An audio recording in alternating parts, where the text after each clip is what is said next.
sorry, that's just anti-trans. Hey, can you hear me? Yeah, Oh, hi. How you doing? I'm good. How are you?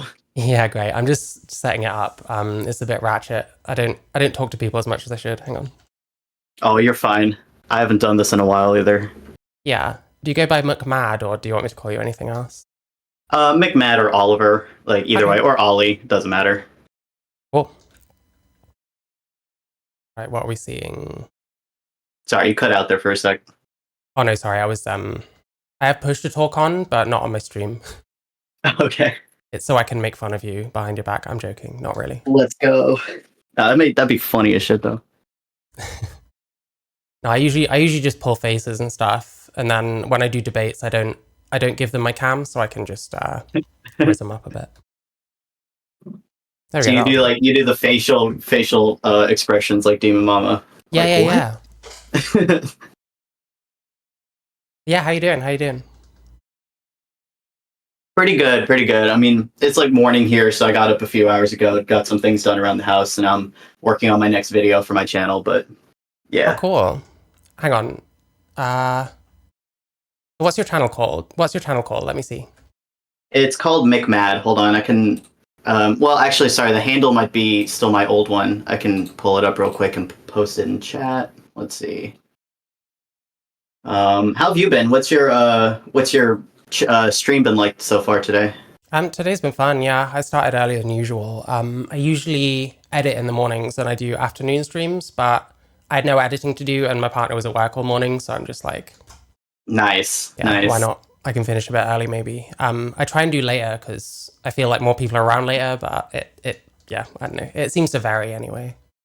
No, I feel you. When I did streaming, it definitely worked better if I did it in the evenings, which was a problem because I always had to go to sleep early, so I could only do like 2 hour, 3 hour streams. But Yeah, yeah. I find like I make like dinner and stuff. So usually after lunch I start streaming and then I stop around dinner time and hopefully I got a couple of videos out of it. Otherwise, I'm doing more streams until I have content, you know.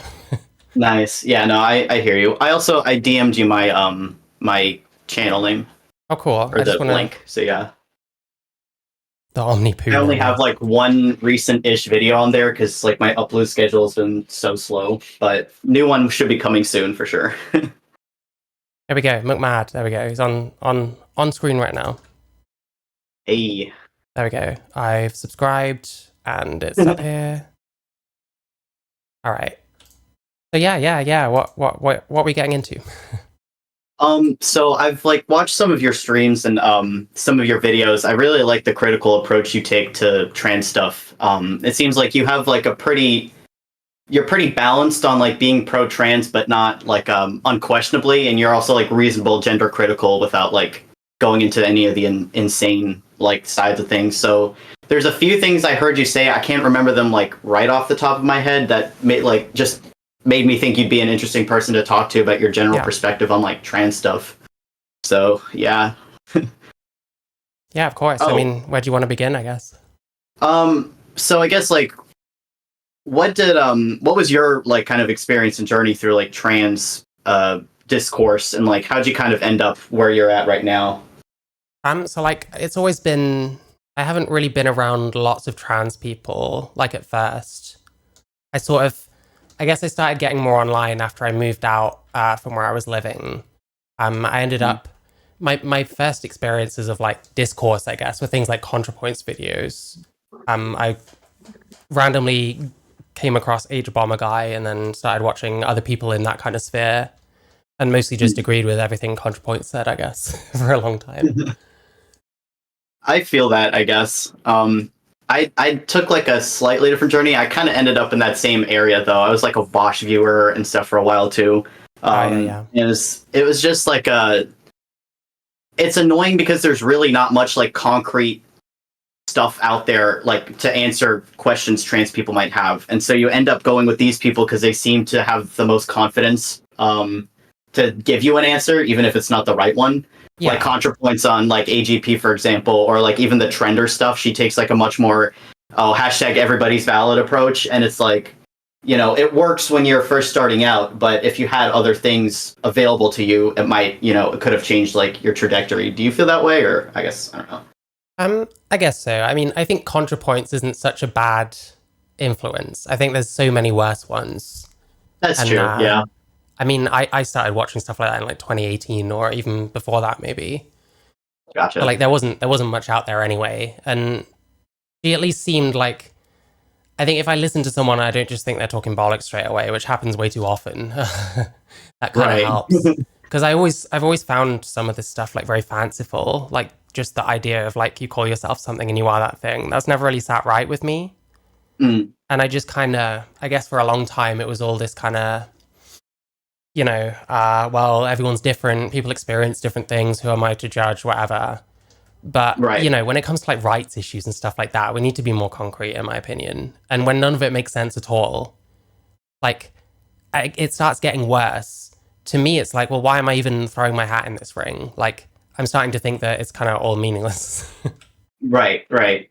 No, I hear you. I think that like I've gone from like kind of starting out in trans spaces and feeling similarly like, oh, everybody's different, who am I to judge? And then I took like a swing like into being more transmed, and then I ended up coming out of that because I realized that some of the transmed stuff didn't make sense either. Yeah. It's really funny because like um being like female to male, whatever, the spaces are like different than they are for male to female.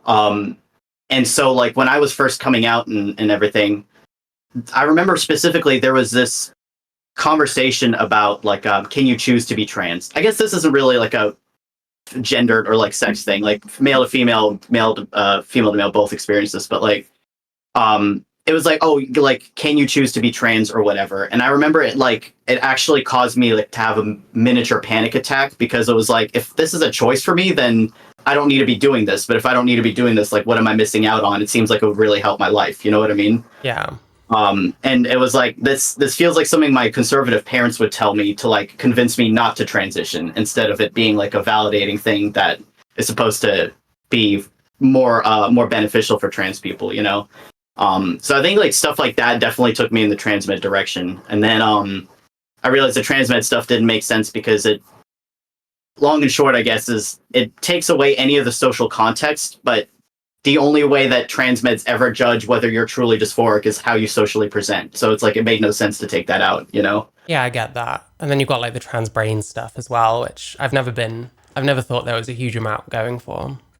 Yeah, I think that it's got to be much more like personality oriented versus like brain oriented. That always made more sense to me. It's like you can have a feminine or masculine personality more than a brain. Maybe. I But guess there's a lot of factors. There was something you yeah. said, in terms of like, you said you heard something that sounded like something your conservative parents say.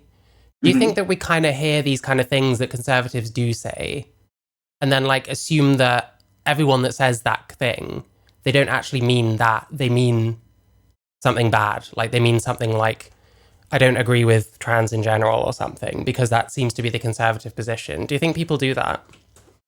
You mean like kind of I guess could you elaborate a bit because I'm not quite sure. I think I get what you're meaning, but just in case. Yeah. Do you think we get these kind of phrases that tend to come from conservatives?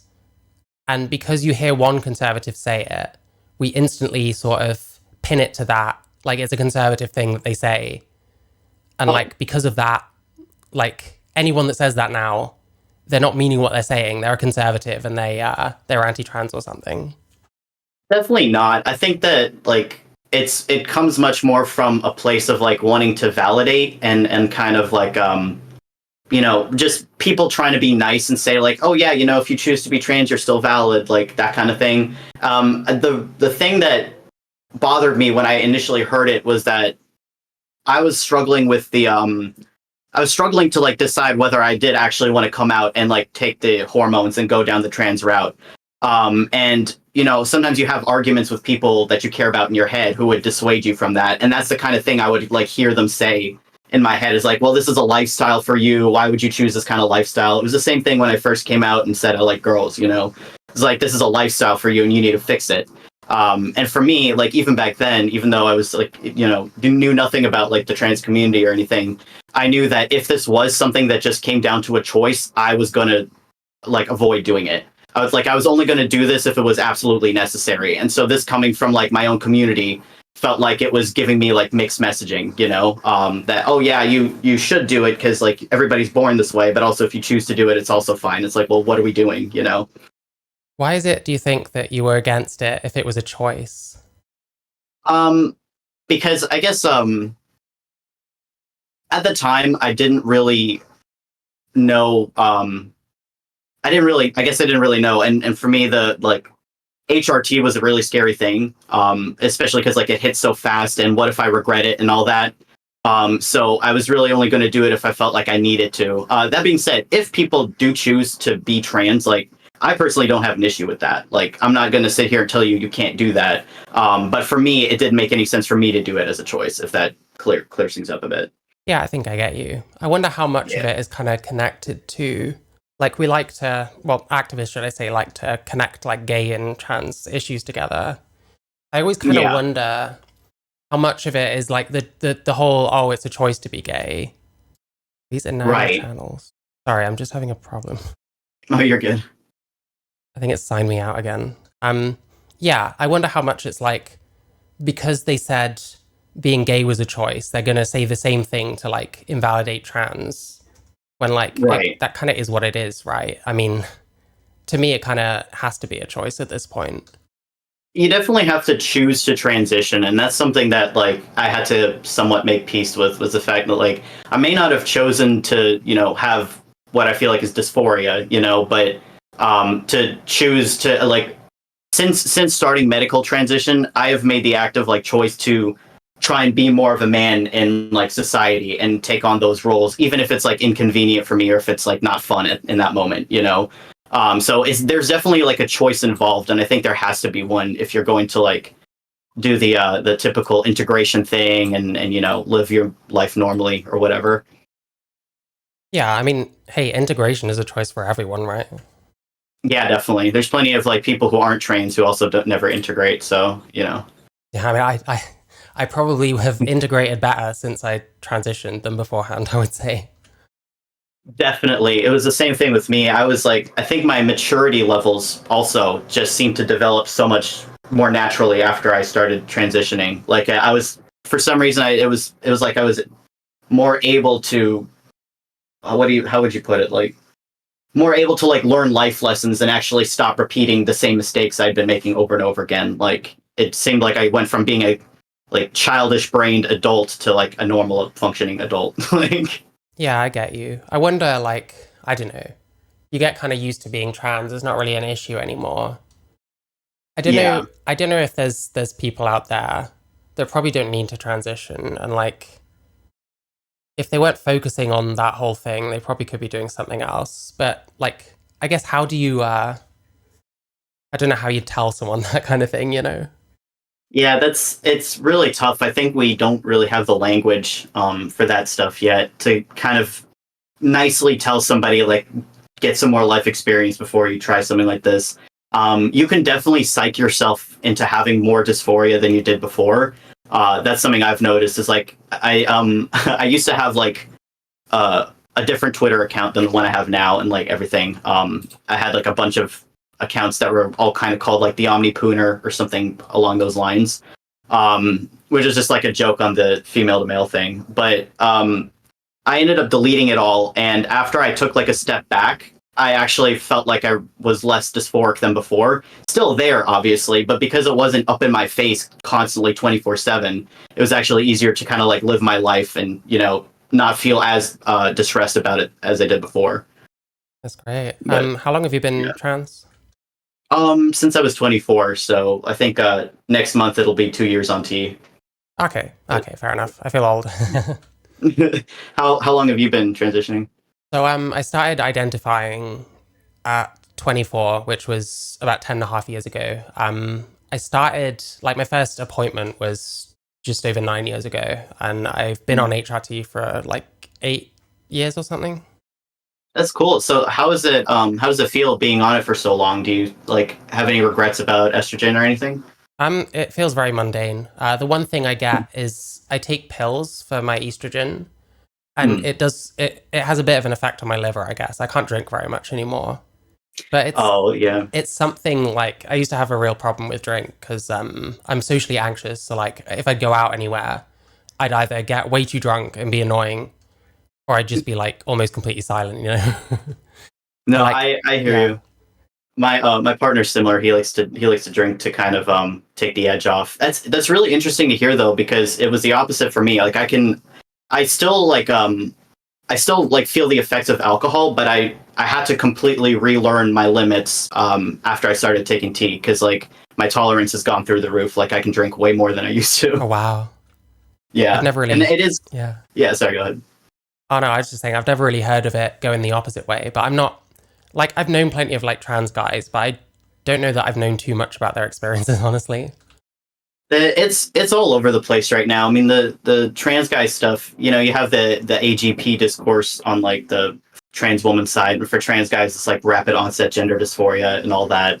Yeah, but there's I also think is it yeah, AAP also and auto AAP. antiretroviral? They're trying to make it like Yeah, not gender neutral, but like applicable to both sexes. Which it's theory stuff. I don't know what I think about it at the moment, but it's funny because I feel like if you're an AAP female to male, it would make sense that you're actually incredibly male brained if we're taking what we know from AGP and like applying it to trans guys. That's the thing that like kind of confuses me about AAP is like I've been told that paraphilias tend to be like a male thing and like it's totally different for females, and I'm like I don't know how you like translate that into the opposite way, but I can see it. I mean, I do know guys who are like very much AAP, and it's just interesting to me that there's that you know. yeah, um but overall, I mean, the trans guy thing, I think most people shouldn't go on testosterone, and most people who are identifying as men probably aren't.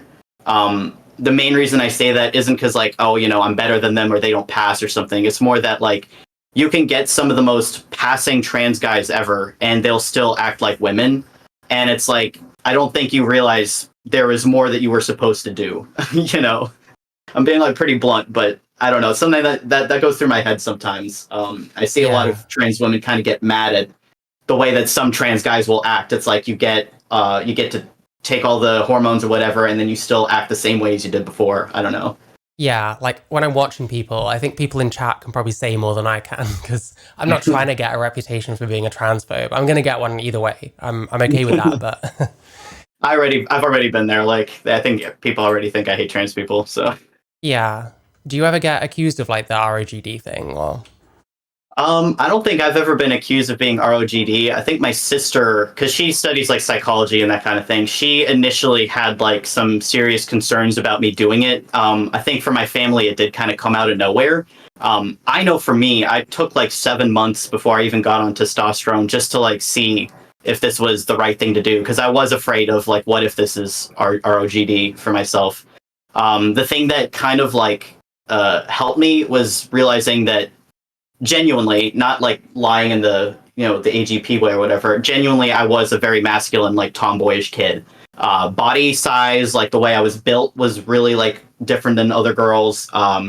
Like my mannerisms, I always had like more male friends than female friends, that kind of thing. Like I would legitimately cross dress in my teens at times.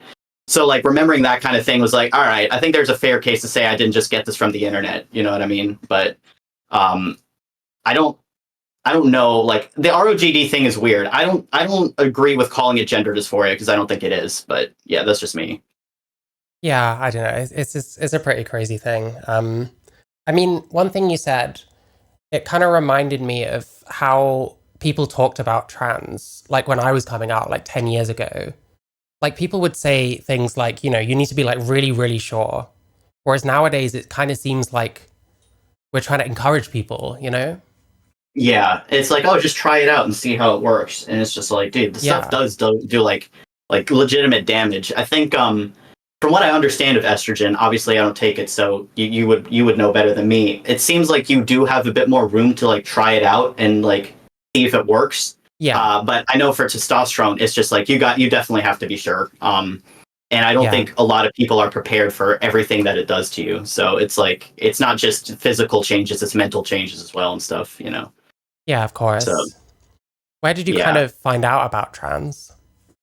So it's funny. I I remember being like in high school and some girls, some he, him girls, asked me what my pronouns were. And I told them I didn't know. And that the fact that I had answered that way, by the way, I was raised like homeschooled conservative Catholic. So my connection to the outside world and everything was already minimal. But I had heard about like the pronoun stuff because I used to watch like BuzzFeed videos instead of hanging out with friends, And so I just like I had learned a little bit about like gender ambiguity and transgender stuff. And it had scared me initially because I was like, this sounds like me, and it seemed scary. So eventually I told my mom, like they had asked me this, and she kind of just blew it all off and said, listen, you're a girl. That's the way it is. Like, end of story. You're fine. You're just a tomboy, whatever. And since then, like I repressed it, and basically my impression of trans stuff had always been, this is for non-binary, gender fluid people with like colored hair. There's no real like, nobody actually seems to want to be like the opposite gender. The transgender stuff is all just like, a trend, basically. It's like a phase that people are going through right now. So that's what I had like initially learned about being trans.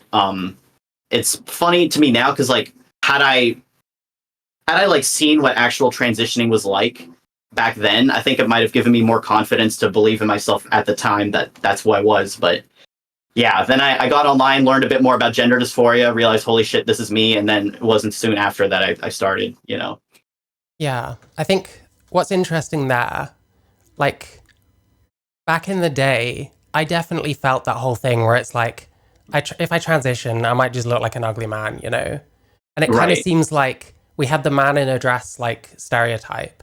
And nowadays we've got the kind of ROGD trans man stereotype. And it kind of actually puts people off in a way. It's weird.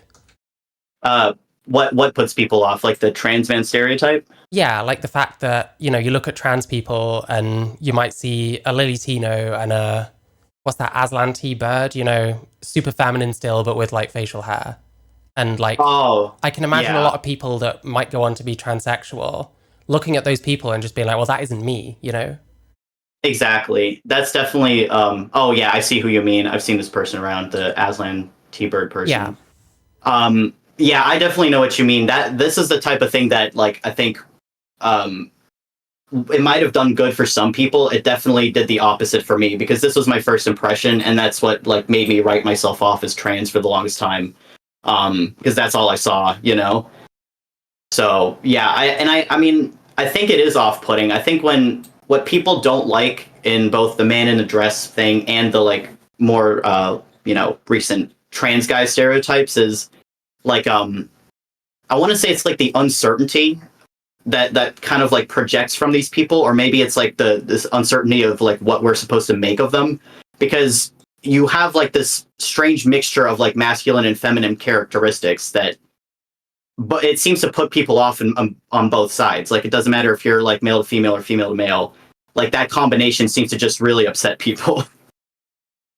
Yeah, it seems almost more like a rebellion against like nature or something. I don't know. Yeah, and it probably is for some people, but I don't know. I feel like I've been such a like an outcast, I guess, growing up, that for me, I never felt the need to distinguish myself from society. Society kind of did that for me. So yeah, I know what you mean. Yeah, I was similar. Yeah. Did you like? I don't know if this is like too much of a personal question, but did you deal with a lot of like loneliness and isolation growing up, even before you were trans? Oh yeah, tons. Yeah, I mean, I was like, I was an autistic kid. I had like some childhood trauma and stuff. I was very difficult to deal with. I can see why I didn't really make friends very easily. And obviously, in those cases, all you can do is like try and recognize it and improve on that kind of stuff. But yeah, like maybe that's a factor. Who knows? You get very used to introspecting, I guess, if you're not around other people and you're not talking about external things with external people, maybe. Yeah, I mean, that's pretty much exactly the same way I was. I did a lot of introspecting. I also wrote a lot because it was like a private, like solo activity I could do. Yeah. I was kind of like a bit of an internet kid in high school, but my mom like pretty severely restricted our access, so it wasn't like I was on 4chan or anything like that. but yeah, no, I mean, exactly the same way for me. Like, pretty lonely, but not very easy to get along with. I want to say I might have been autistic. I definitely had ADHD, but I haven't gotten an autism diagnosis. All I know is I had 180 on the RADS test. So Fair enough. take that how you want, you know. But yeah.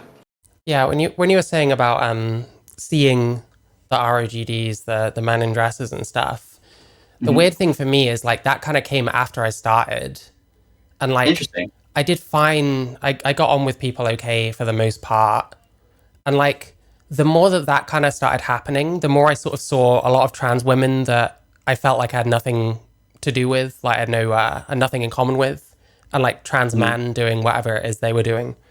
Like honestly, for a while, it almost made me feel like gender dysphoria in a different way, because it was like, well, what the fuck am I then? Because it feels like trans has been changed into something completely different.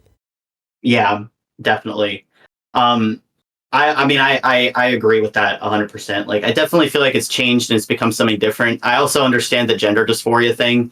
I've been to some like interesting events and whatever, like, you know, where people are not always fully dressed, you know, take that how you want. But I've been to some of these like events where there's a lot of other trans people, especially like, you know, females on testosterone or whatever. And I remember one specifically where I went and I was like, I'm the only one who passes here. I'm not even saying that to be like a dickhead or anything. I genuinely was. Yeah, I think that was because I think it was because nobody else wanted to pass. They didn't really care about that. And I'm not like, I'm over my transmed thing of like, you have to try and pass in every single way. It's like, every woman has some masculine qualities. Every man has some feminine qualities. You're never going to hit every single mark 100% of the time, every time, you know? That's normal, but you're on the spectrum somewhere of like masculine or feminine, and that's kind of what matters. Is that is like explicitly the message you're trying to send to people with how you present yourself. And when people don't really get that, I think it's probably a sign of like being hug boxed and not really getting a lot of experience outside of your comfort zone. You know, that's why a lot of these people are the way they are. Yeah, like echo chambers are very unhelpful. I think, honestly, there's a lot of like thought cults out there with like this trans thought cult thing being one of them. But a huge problem is just how insular our communities are, I think. Even to people like me. Like if you just say different things to what people are expecting, like that's enough, you know what I mean? Like they don't want anything to do with you. Which is bizarre. If it's meant to be a trans community, it should be for trans people. But it feels like it's an ideological community, not a trans community. What do you think the ideology is, I guess? Because people seem to differ on their opinions of that. So there definitely excuse me. So definitely there's an element of sex is either mutable, or your gender is something that overrides your sex and is either something you can just conceive yourself or is something that is otherwise conceived within you that makes you something else than what you are. I think some kind of leftist thing is usually necessary. Like I tend to find it's some kind of weird bastardization of like communism, socialism, or anarchism, or some mixture. What else? Things like polyamory,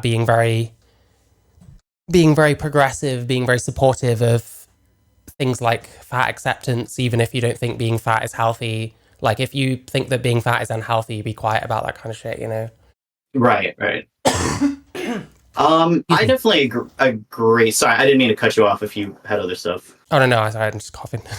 Okay. I definitely agree that, like, if you're seeing it from an ideological perspective, that would make sense. What I find interesting is that everything you mentioned, there's somewhat of an underlying, like, commonality there, and that's that those kinds of belief systems, like leftist things in general, like the toxic positivity stuff, all that, all is very easily like used to validate yourself as an individual. It's very easy to like take these things and twist them in a way so that like you can use the label of that belief system or whatever, but you're using it basically to tell other people, like the subtext says, be nice to me, please don't challenge me in any way, you know? Yeah. And it seems like weirdly, I think we have like an epidemic of people who cannot handle being challenged in any way because we have like a ton of fragile egos like everywhere. And it's not just the trans community that's like that. I mean, like the manosphere people are very much like that too. Oh yeah, yeah. I don't know if you watch like a lot of ABBA and Preach. There's one clip that was like that DJ Academics guy like flipped his shit on a girl like on the Fresh and Fit podcast because she like made fun of him after he had been roasting her for like 20 minutes. She like made one jab and he like lost his mind. So I've not like, seen it, but that sounds about right. Yeah. It's like it's not just a trans specific thing, and that's one thing that that's one area where I start to kind of branch off even more from like the like critical progressive community, I guess. Because for me, I think a lot of it has to do with the fact that we haven't, for some reason, something happened. We have not taught people or encouraged people enough to take action to validate themselves. And you can just do that by doing things out in the world. Like me working out, for example, is a way for me to validate myself, even taking care of somebody, taking care of my mom. That's a woman that I'm like, trying to help in her life and like make her life easier. That's like another way to kind of validate somebody while also doing something positive for the world. And people just don't know how to do that, I don't think. I think that's like a big issue. And that's why we have like the these ideological chambers now where people just kind of fester and they, ferment into something really weird. Yeah. Well, I mean, I guess the internet has its pros and cons where it's easier because, trans people, that you're not going to find many other trans people unless you live in a big city or something. Right. You go on the internet, it's much easier to congregate with people. But then because you can do that so easily, you start not wanting to be around other people that don't understand you in the same way. And I think that's very dangerous. And I think that's the same issue that like a red pill community would have. Like they're probably so insular, they just don't talk to anyone that disagrees. And if they do, they are hostile, I think that's right. This kind of thing in general, these kind of thought cults, that's kind of where it ends up, unfortunately.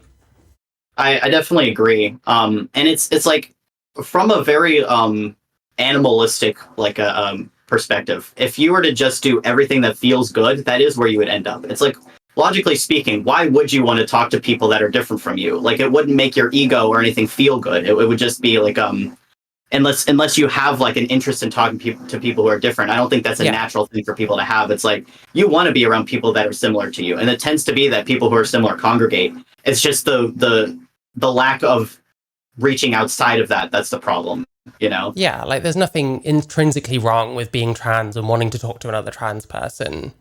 It's when it becomes like all you do, I guess.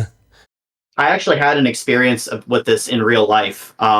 This is funny. Like I guess we'll probably get to this later, but I had an experience in real life with a trans woman who was like much older, definitely AGP, and she had been socially transitioning for a while. She was just starting to get on estrogen or whatever. And she was telling one of my other friends at work that she really liked talking to me, and only me, because I was trans and I would understand more than cis people would. And my friend, who is like very trans accepting or whatever, she leans more right wing, but she's fine. She was kind of offended by this because she's like, well, I'm a cis woman. If you want to be like a woman, if you want to like, live in the world as a female, like talking to me would be like, you should be comfortable talking to cis women, essentially, like you should be able to kind of open up and make those friends and stuff because that's how you're going to learn and that's how you're going to develop, I guess. So I don't know. I mean, she took offense to the fact that she was like, she felt alienated because this person only wanted to talk to me because I was trans. And I found that like a little bit insulting as well. But stuff like that. Yeah. It's like, are you trying to be a man or a woman, or are you trying to be trans, Yeah. I mean, hey, I theorize that there's definitely people that transition because they want to be like their friends or because they want community.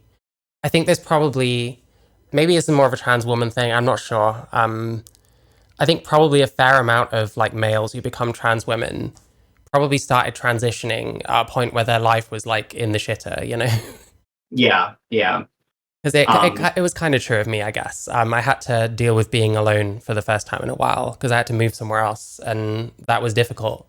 And that isn't a reason to be trans, but it's kind of where I ended up, I mean, sometimes it works hand in hand, like you're in a really bad spot. You kind of learn about the trans stuff, and it just so happens that, it would have been an improvement in your life regardless, but it just, helped, especially in that moment. Like, and that's pretty like normal, I would say, or like understandable. I think the issue is that I think transitioning gets sold to people as like this liberating, like freeing type thing. And this might be, again, this might also be like where the male to female and female to male stuff like differs a bit. But for me, it has not been like liberating and freeing in the way that they sell it. But the fact that they sell it that way, I think, entices a lot of people to try it when it's not meant for them or it's not right for them.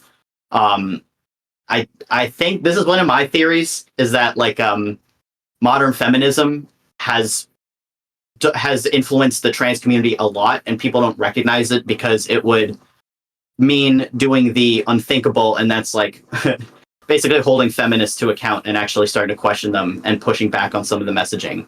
Obviously, because we have this like women good, everything that women says is like, you know, the word of God mentality. Yeah, believe all women, all this stuff. It's like really hard for our culture now to push back. But what I think is happening is that you have these boys that were raised their entire lives being told like, you guys suck because you're boys. Fuck you, you know, like you don't deserve anything. It's kind of like all over. It's like in the messaging, it's on social media. I can't even imagine what schools are like now. And overall, just like even on a systemic level, I mean, you're in the UK, so I don't know if it's the same there, but boys here like suffer in school like a lot because the system is designed for them not to really succeed, especially for like minority communities and stuff. It is as simple as you don't pass the test, so let's get ready to build prisons because that's where you're going to end up, you know? So it's kind of like this is a massive like section of society that is basically concluded from the environment that they are in that it's better to be a woman because you'll at least be loved and, you know, accepted and people will listen to you. And I think it's like incredibly like negligent of us to not take that into consideration when we're looking at like the trans question now, because most people who take testosterone, like most females who take testosterone, do not want to be men. They want to maintain as much femininity as they can. And that in itself should already show that this is not about like solving gender dysphoria or anything like that. It's about something else, you know? I think that they don't, whether you're AGP, HSTS, or whatever, I think they want as many men to be estrogenized as possible, essentially. Like, that's the way I see it, you know? Do you think there's a, like with younger women or younger girls, do you think there's an aspect of wanting to avoid puberty? I actually am not sure. I don't think so. I think that like if you want to avoid puberty, well, that in itself, I guess, would be like, why do you want to avoid it? Is it because you're afraid of having like sexual characteristics that are going to have you like, you know, preyed on, or is it like this makes me uncomfortable, like I'm scared? You know what I mean? There can be different reasons for that too. That's something I need to learn more about. Yeah. Do you think for like trans women, or I guess for like a lot of boys before puberty, do you think they want to avoid puberty a lot of the time, or? The opinions I seem to hear a lot, I seem to hear mostly from older trans women, and they all seem very sure that they should have gone on puberty blockers and that they'd be happier if they'd gone on puberty blockers because they'd pass better, I presume. You know, they'd have a higher pitched voice, different features, no facial hair and stuff like that. And I had a debate with someone about this, like them resolutely saying that they should have been on puberty blockers and they'd have been way happier if they'd have been able to go on puberty blockers. And to my mind, no one knows that, you know. I don't know if I'd have been happier if I was on puberty blockers. I don't really like having facial hair and stuff like that. But I don't know what would have happened, you know what I mean? There could have been complications. Generally, if you take puberty blockers as a male going to female, you won't grow down there properly. So you end up, you know, you have to get a different kind of procedure. You know, complications can happen in any surgery. So I think it feels like we're trying to instill that in younger people sometimes. And that does scare me a lot. Because there's so many older people talking about, oh, if only I'd not gone through puberty, I'd be so much happier, when they don't know it. I think it's like irresponsible. So I think it's something that older people seem to be trying to instill in younger people. I can definitely see that. I feel like puberty, I mean, you know, what do I know? I'm just one person. But I feel like puberty often gets like hyped up as this like really insane, like horrible thing that you know is going to make children suffer no matter what. And it's like the the bad parts of puberty for me at least were like the emotional mood swings, and being like really awkward, you know. But it's a process. I mean, it's just part of growing up. It's nothing like too intense. At least for a lot of people, it seems to be like a perfectly normal thing to go through. The fact that there's people like scaremongering children over something that's like a very natural process, it is just kind of weird. Because it seems like they're saying like you're gonna turn into an ugly person. Like, quick, take this now. And I would say, like, at least from from what I've seen, from what you're telling me, that seems to be definitely more like a male thing that like males experience more. Is like, oh, you're gonna turn into this like horrible beast or whatever. My thing is, like, the people who say this, who seem to be so convinced of like they would have been better on puberty blockers. It's like, I don't know. I don't think that a dysphoric child comes out of puberty built like a linebacker. You know what I mean? Like, I think they would usually try to do everything possible to feminize or masculinize themselves during puberty, which what might mean like, don't try and gain a lot of muscle. Go more on like a low carb diet or something like that. Like, I mean, sometimes obviously it goes into the anorexic territory, which is really dangerous. But I don't see this like I don't see the connection between like, if you don't go on puberty blockers, you're going to turn into like a literal like football player, build. That doesn't seem to really happen very much. Well, they more tend to push the idea that if they go through puberty, they'll kill themselves, to be fair. That's true too. Yeah, that's fair. Which I shouldn't laugh when I say stuff like that, but it's like it's I hear it so much. It's just, I don't know, it makes me uncomfortable in a way. Maybe that's how I deal with it. Like, yeah, I don't know. There's been conspiracy theories in the UK that since the puberty blocker ban, because of a legal case, supposedly in the 3 years since, like 16 kids like killed themselves, but like the official numbers are like less than half that. Is but this like they'll push this point like so fucking hard. I think it's the only one they have, quite honestly. Probably. I mean, and here's the thing, right? Like, I mean, I know I just said puberty isn't that difficult or isn't that bad. Again, maybe that's me just downplaying it, but it's definitely not a death sentence. Yeah, no, and I feel like most kids go through puberty like having some level of like suicidal thoughts at some point. I mean, that's how like emo music and all these like subcultures kind of developed, as like it is kind of based off of that mental pain you go through and stuff. So I think that this idea that it's because of the puberty blocker ban, that seems a bit ridiculous, because some kids make it, some kids don't, and if they do make it, it's not necessarily because of one thing or another. It can just be that they had issues and then they got through it without puberty blockers involved. Sorry if that did not make any sense. No, that's fine. I get you. Yeah. Like it's a very difficult one. I think what doesn't help is just we don't have many arguments. But like trying to actually make sense of it can be a bit difficult, because it feels like people don't say what they mean and stuff like that. Like, that's true. That's kind of, if I don't see any arguments as very valid, then that kind of is what you imply, right? Right.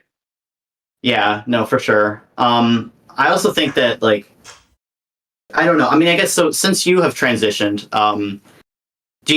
what's your relationship with like the female beauty standard stuff? Because I feel like that's another thing. If you're like a young boy, like young male or young boy or whatever, and you're thinking of like transitioning, when you're developing and stuff, I feel like that's extremely harmful, especially for like male to female, to be thrown into like the beauty standard stuff for women, especially at a young age. So I guess, what's your experience with that? Female beauty standards. I mean, I don't know. I've like tried to look super female, and there's only so far I can go with it. I don't know. The only way I've been able to deal with it really is acknowledge my sex and just, I see male streamers, they don't have to give a shit what they look like, so I don't see why I have to either. But to me, it's more about not telling myself I'm a woman, because I'm not really seeing one, and I don't know why I am one. I'm just calling myself one, So I don't know.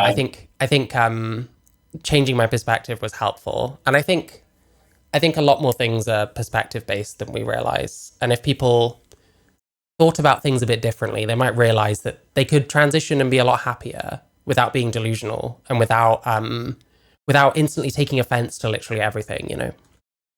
No, I definitely agree. That was something that when I think it's when Seven put me onto your content, that's something she had mentioned about you that she like found really interesting, was that you had kind of acknowledged your sex and that like you didn't want to delude yourself. So I guess like can you expand on that a bit? Like what was your process for coming to that conclusion?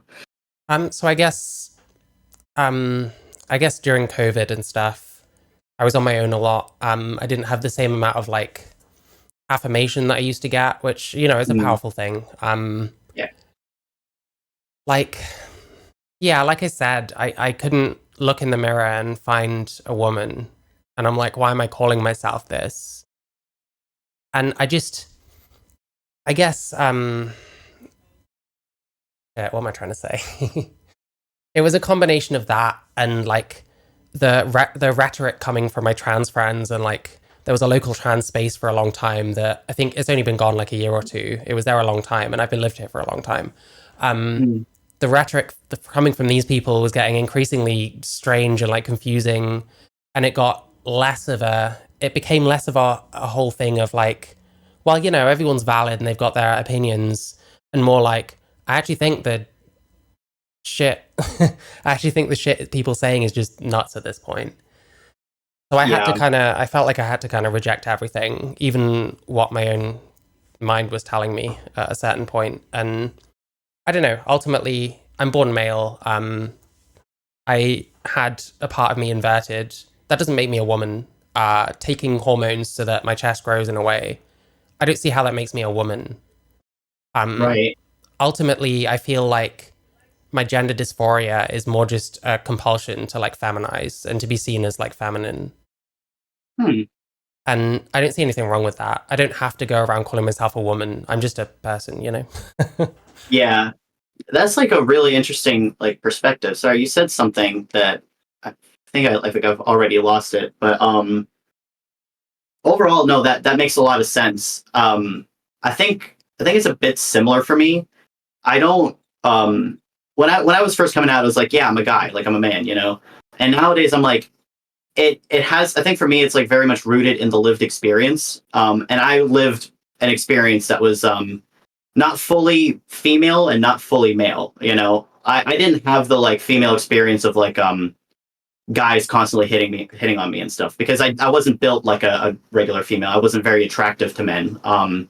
Even when I did get interest, I would usually like, you know, I would just reply with like, "Oh, thanks, bro," or something like that. And it was never like I was never able to really perform femininity well. And so like but that being said, I did get the perks of being a woman, you know. So it's not like I can say, "Oh, I had the male experience," because I definitely didn't. And I think that for me is like if I were to say like if I were to go down the route of like, oh, I wish I had done it in childhood or whatever, that's I think the one thing I would have benefited from having is like a more like male experience or whatever. That being said, it's like it is what it is. I had what I had, and like I'm just a person, you know. So I'll call myself like a guy or whatever, you know, but that's more like a turn of phrase. Yeah. I'm a female, you know. I always will be. That's never going to change. And like you said, I'm fine with that. I think it's much more about. For me, it's much more about doing things that make my life better overall, and it just turns out to be that a lot of those things are more masculine, like oriented activities and stuff. You know. Yeah, a lot like, of that's I like like socially cars. constructed anyway, right? Yeah, yeah. You know, like I like Hot Wheels and shit like that. You know, like literally. So I have like the quote unquote male brained interests. I'm sure you probably have some like female brained interests or whatever, if that's what you want to call them. I'm all over the place.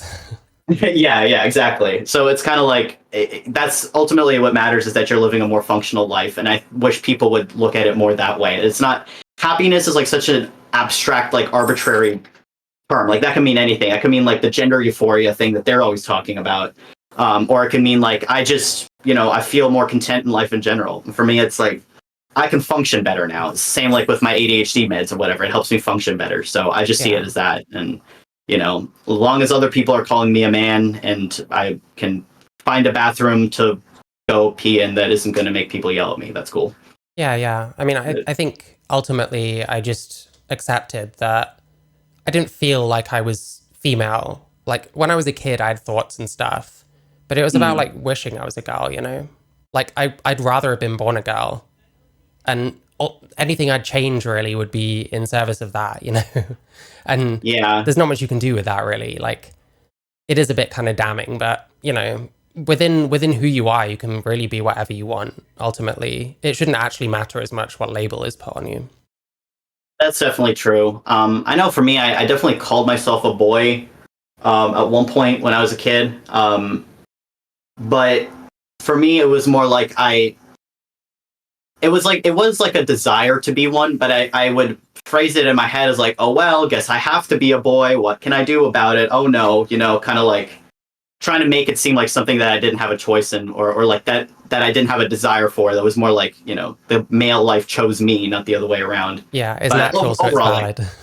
Yeah. But overall, you know, it happened the way it happened, and I'm fine with it. My life was like so all over the place that there's no way for me to say whether my life actually would have been better with an early transition or not. There's just no way I could tell what would happen if that was the case. Yeah, of course. And in that sense, it's like, it's quite dangerous for older people that didn't experience something telling children or suggesting that children should experience something. Like, to me, that's kind of terrifying.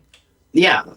It's the equivalent of people who don't have children telling people with children how to raise them. It's just like, you know nothing. Like, shut up. It's not your battle. Like, Yeah, and very few of us have kids, you know.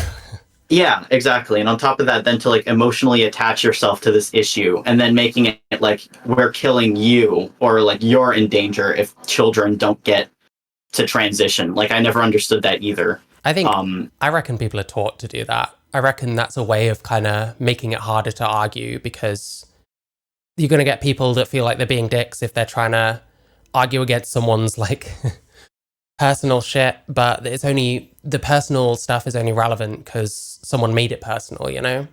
I reckon Exactly. That's probably a tactic more than anything else. And probably plenty of people don't realize they're even doing it, because I reckon there's people who actually come up with this stuff, and then a lot of people that just copy them, so. No, that's definitely true.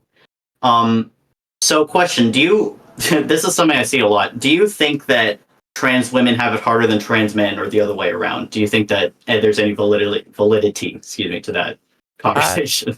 Depends what you want. If your main thing is you want the other set of genitals, then I would say being a trans man is way harder. If your main thing is passing, then being a trans man is probably easier. That's fair, yeah. I definitely think there's like there's some truth to the like idea that trans men pass better. I think that testosterone, because it hits so hard and hits so fast, it's like you are just going to be probably called sir more quickly than a trans woman's going to start being called ma'am, for sure. Yeah, and you grow a beard. Like, if you've worked with like younger guys, there's always this one younger guy who has a beard, and then one day he doesn't, and it's like, oh, that's why you've got a beard. You know what I mean? Like, a beard can do fucking wonders, you know what I mean? It really can. It really fucking can. I'm trying so hard to grow mine in. I need to probably use some product on it, but it's very scraggly at the moment. But if it helps, my facial hair was also always terrible. Like, that's the one thing. Like, if you want to be like a manly man and have a beard, like, your mileage is going to vary depending on your genes. Like, I got like the pirate stash and like the soul patch, and then like the goatee, super like dotted up to here, and then like the patchiest sideburns. Like, most of it's been taken out now, but it was never good. Like, when I was a guy, it wasn't good. You just described literally my facial hair. Yeah. Well, you've only been on T a couple of years though. Yeah, it'll be fine. I'm not worried about it. But yeah, I will say this much: you do have to do work to make T like fully help you pass. Sometimes I question. Obviously, I wouldn't say you, but some trans women, I really question them when they say trans men pass better, because like they are totally fucking brainwormed and they have no conceptual idea of what they actually look like. They think they look like these like ugly men or whatever, and they look totally fine. So sometimes I hear that and I have my doubts, because it's like, I don't want to hear it from people who are brainwormed, you know? You definitely do have to make T work. Like, you can't just do the injections and call it a day. Voice training is like a must if you don't want to end up sounding like Buck Angel, which is like the helium voice. If you want to actually be built like a man, you have to go to the gym. One thing that really frustrates me, this is going to sound really, really mean, but the amount of female to males I see who are overweight really frustrates me, because then they get top surgery and it actually looks worse than before, because now they're like super flat chested when otherwise they wouldn't be. Even men who are overweight are not flat chested, you know? So that like really frustrates me, because it's like you're going against everything that your dysphoria is telling you is a problem, you know, or your supposed dysphoria. You're going to have more curves. You're going to like look more feminine. Your face is going to be rounder. It's like you have to be working out, in my opinion. Unless obviously there's something major that's like keeping you from doing it, like time or like disabilities or whatever. Yeah, I just it's always, I find that very concerning, but yeah. it's always more than just like taking meds. But I think what doesn't help is we've been taught to think that like it's your identity, it's just what you are. And that's just something that comes from within. And so a person who believes that, they'll go from male to female, but their like deep as fuck voice is like, oh, well, that's just my female voice because I'm a female, you know? Right, right.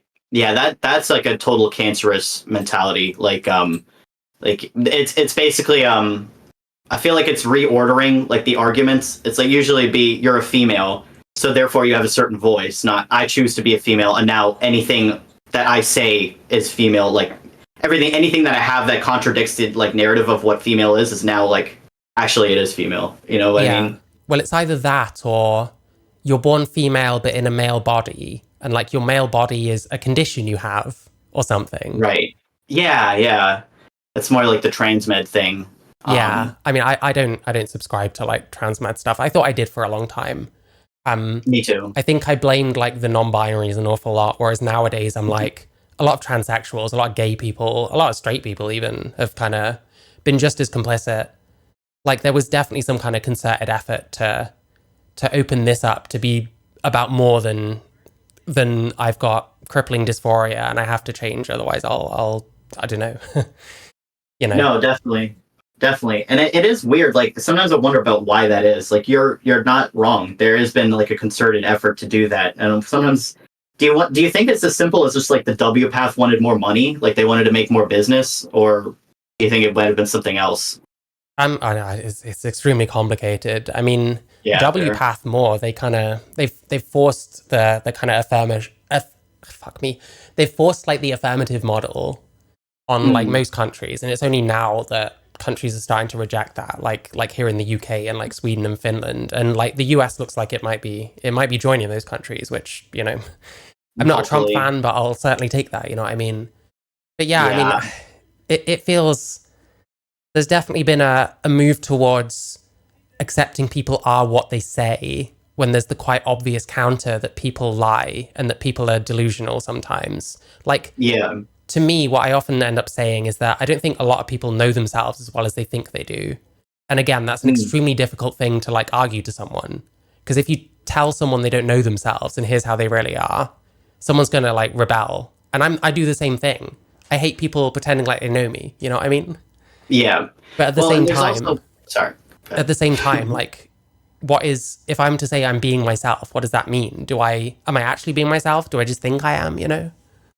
Yeah, I don't know if this is like autism brain, but the be yourself thing always threw me for a loop growing up. Like I had no idea what that meant. I think I still don't know what that meant. I think it's much better to say be authentic, or like just be genuine. Be as genuine as you can, you know?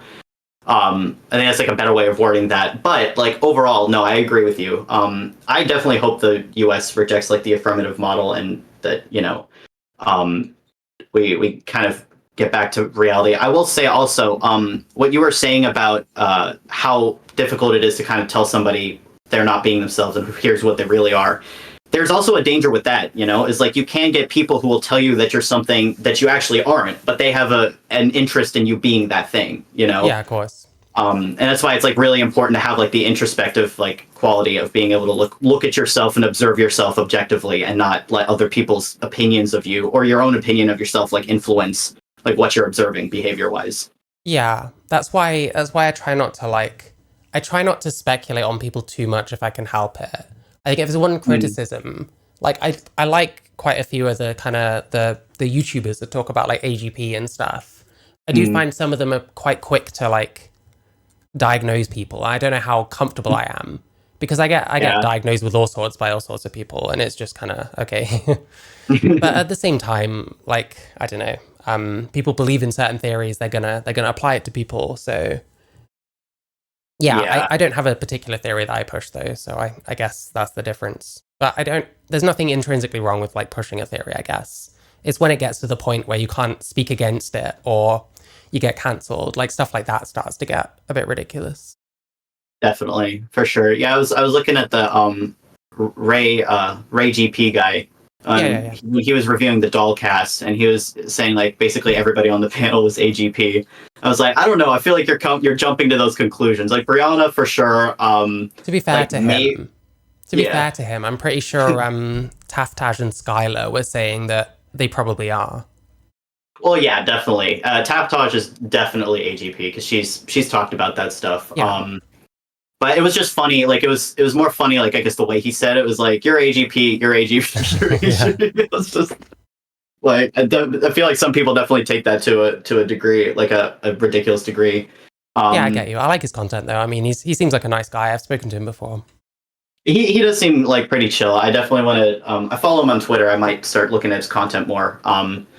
I like this new brand of like critical that's kind of coming out where it's like you're not on the like turf side of gender critical. You're not like really on the gender abolitionist side of gender critical either.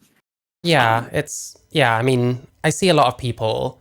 It's very tempting to like swing back the other way because I'm pretty liberal and stuff like that. But I want to stay true to myself, and that doesn't mean that I don't think that Trump supporting trans people are overcorrecting, for example. But I need to be able to be myself, and I need to be able to not be a pussy. Like if I have a right-wing following and they disagree with me on something, I should still stick up for myself and stuff. So it's just being honest, really. No, definitely. I try to do the same. I think getting back into content creation, it's actually been a bit of a process to learn how to speak as authentically as possible. Because every time you don't, it gets you into trouble. Like this is the most consistent thing I've seen on the internet. Is like if you're not authentic, like it's basically going to bite you in the ass every time. But learning how to do that without like thinking too much about how you're going to pitch it for like a certain audience, it can actually be something to like you have to actively unlearn. But it's still I think a lot of the like gays for Trump or trans for Trump thing is like you've talked about pick-meism. I would consider that like somewhat pick-meism. Would you agree, or like what's your stance on the pick-me stuff in general? I get called it so often that I don't really use it on others unless they're the kind of person that would call me it, which is probably quite petty. But I'm willing to believe that there are trans people that genuinely, like, they're conservatives. They would rather vote for someone like Trump than someone like Kamala, for example. Like, I can buy that. There's definitely ones out there.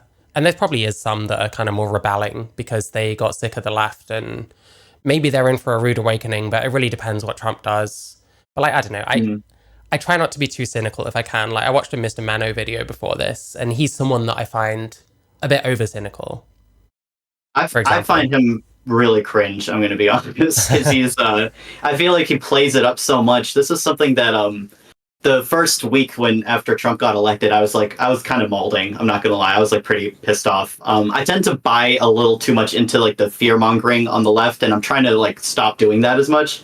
But I was definitely like worried. Like I was looking up, okay, how is it? Is it expensive to live in Colorado? Like what can I do? Jesus. But yeah, I'm not going anywhere. They're not gonna kick me out of my own country over this. But I wanted to say like. I was having this one interaction with like a Hispanic transsexual man over the Trump stuff. He was like wearing a MAGA hat or whatever. And I was just like, this does just feel like DEI for the right. Like you're here because you're brown and you're trans. Like they don't care about you otherwise. This is the only reason you have any value and why you probably have a platform at all. Yeah, some of them. So I don't understand like when I constantly say I'm gay and I'm voting for Trump, it's like, why did you put the gay part in there? It's probably, it's because it gives you clout and recognition and validation. It's like, how is this any different than saying, like, can I get a trans rights in chat? Like, it's just the same thing, but for the other side, I get you. I think I'm trying to square it because I'm not one of those people. I think for some people, Fuck, hang on. Sorry, I forgot what you said. And I didn't think you were one of those people, by the way. Just to be Yeah. clear. Like, I get called right wing a lot. I truly, I don't really care that much where people are political. But, like, I think there's kind of a stereotype on the left that that's what all the gays are. And I think people want to be loud and vocal about breaking that kind of stereotype, I guess. Which I feel the Definitely. same way. I feel there's some times where I feel an urge to be like, well, I'm trans and I think this, which is completely different to what most trans people seem to think. So I understand that urge, you know what I mean?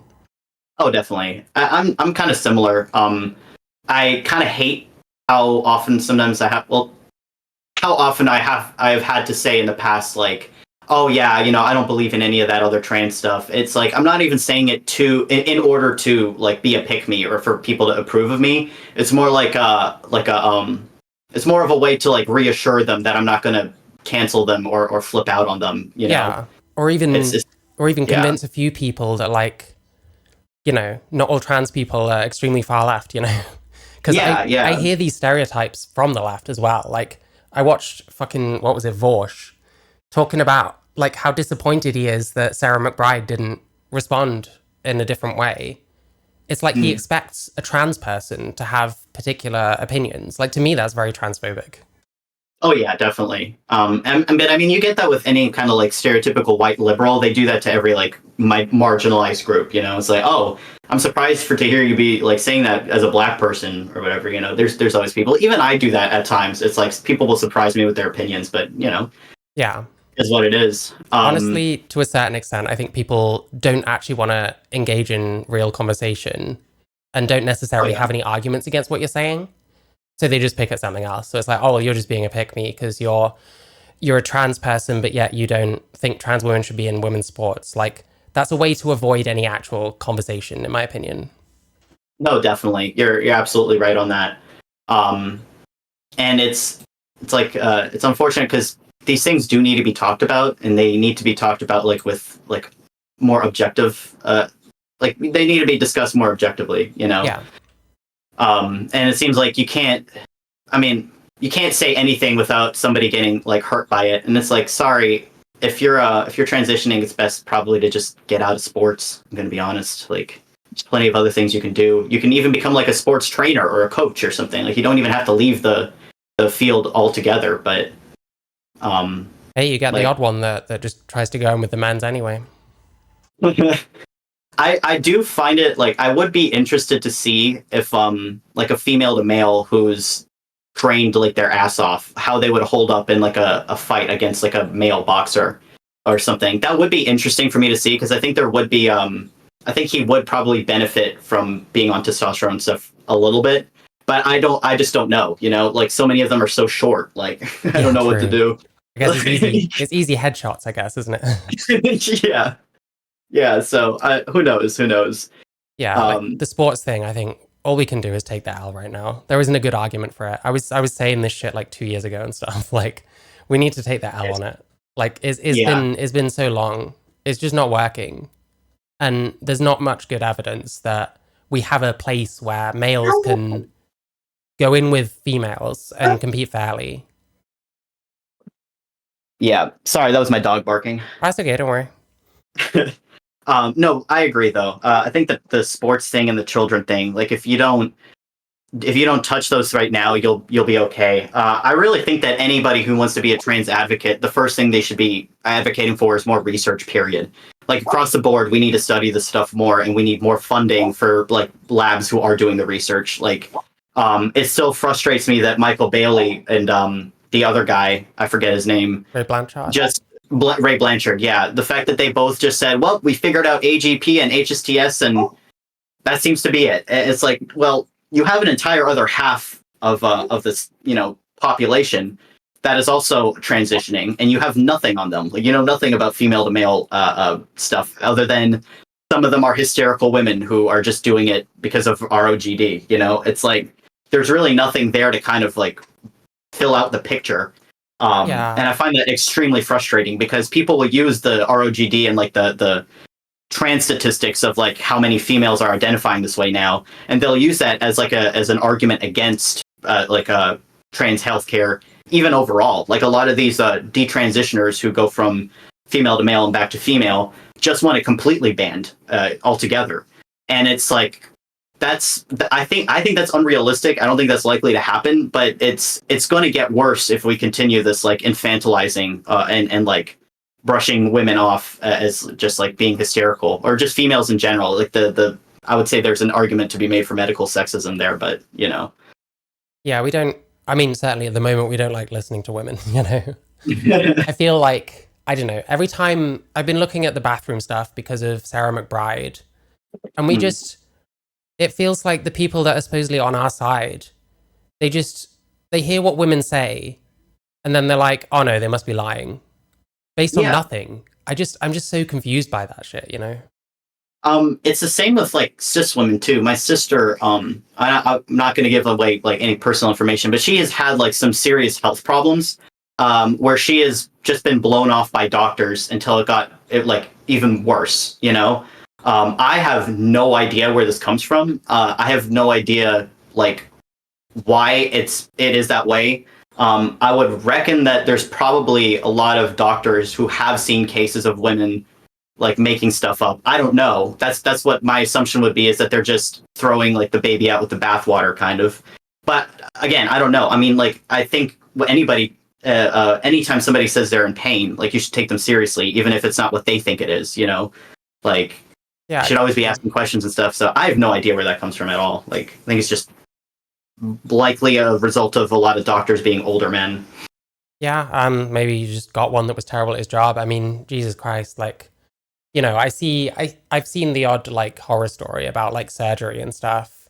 There was someone who had like the exact same kind of procedure that I had, because it was a few months to a year later and in a different part of the country. Like, my surgical experience was really good. I don't have any problems. It looks fine. I don't have any problems with it. This person had like every complication under the sun. And it's like, you know, the cast review complains about like the lack of standardization. And it's like, how am I supposed to disagree with that, you know? Yeah, I want to read the cast review. Because I'm at work like so much, I tend to listen to audio stuff. So I haven't been able to find the cast review being read out loud. Once I do, I'm definitely reading it. But I think that everything I've heard about it, it seems like decently solid. But yeah, I mean, it's the same with top surgery, because there's so much demand for it now. I think they're letting in like way too many hack jobs. I see so many pictures of like absolutely awful top surgery, and they seem to be happy with it, which again like points more to, you just didn't want breasts, so you didn't really care about having a masculine chest. But for me, that's like I'm so scared that they're going to, you know, I'm going to be put on anesthesia, I'm going to pass out, and then they're going to do a horrible job, and I'm going to wake up, and now I'm stuck with that, you know? Yeah, totally. But you I guess with enough affirmation, you can be happy with anything. Like, the social stuff is quite powerful. Like, people like Erin Reed will use, there was this study where it's like, regret rates after 5 years of like social transition when taking puberty blockers, and it was really low because they've been like socially transitioned. They've been affirmed, basically. That's what that means. Like, constant affirmation is very powerful. So like, of course, the rates are low for that, because, you know, that's what's going on. Is not true to the whole population, though, because not everyone, even if you're in a country that follows this affirmational kind of thing, you don't know what any one person's family or friends or anything is going to be like. So, you know, not everyone has that experience ultimately. And, you know, like, affirmation is nice and all, but, you know, you gotta be able to be yourself and not turn into something else for other people, I guess. Definitely. I mean, I think affirmation is like, it's really powerful, like you said, and it's really like, it feels really good, and I think it is necessary for every person to be like affirmed and reassured and like validated. The point though is always to like validate you so that you can start doing that yourself, you know? You shouldn't rely on other people's validation for the rest of your life. That should be like a tool that you use to prove to yourself, like, hey, people do like me. People are not out to get me. And I'm okay. Like I'm an okay person because other people around me seem to get along with me. You know, like that's subconsciously the conclusion you're supposed to be coming to. And it's the same with trans people. You know, it's like eventually, like when I hear people who have like fully transitioned and they're still like dysphoric and stuff, it's like to some degree I get that, and I think to some degree that's natural.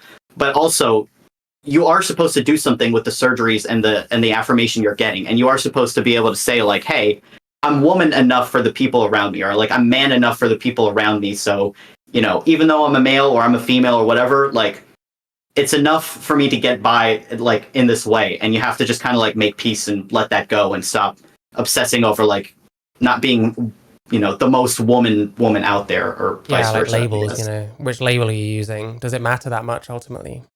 Yeah, exactly. It just kind of matters that you can, you know, move around in society and, you know, get along with Yeah. people and be an active member of society. Like, And to me, that kind of makes me wonder about a lot of like misgendering and stuff, because surely if enough people see you as what you want to be seen as, does it really matter if the odd person doesn't?